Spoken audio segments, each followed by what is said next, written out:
impose a mask mandate, close restaurants. And I'm just thinking to myself, and the media here would use it as fodder. So now I want to show you an interview that DeSantis did. This is the Scarborough one, or it's the other one? Sorry, this is the PBD podcast, Patrick Bet David podcast.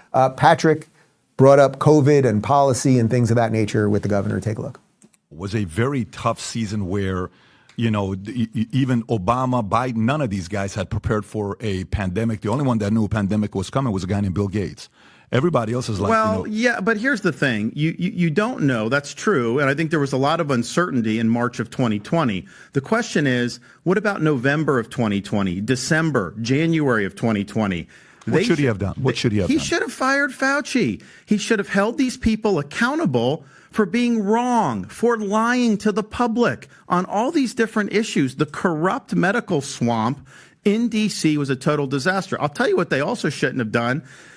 January of 2021, last few weeks in office, they're sending me missives from the White House task force saying, impose a mask mandate, close restaurants. And I'm just thinking to myself, and the media here would use it as fodder. They would say, DeSantis is not following the Trump White House task force. And I wasn't. That's true. But the media used that as a wedge. So I think that the whole Fauci, and here's I think the issue for the election going forward is I'm the only one running that is talking about bringing accountability for what happened to this country during COVID. It's one thing to make a judgment call that's wrong, but it's another thing to ignore evidence. It's another thing to lie. When you tell people, like CDC did, that if you take an mRNA shot, you will not get COVID, and you still stand by that when it's obvious that people are getting it, when you're having the FDA approve an mRNA shot for 6-month-old babies where there's no evidence that that's benefiting them, this is a swamp. This needs to be cleared out.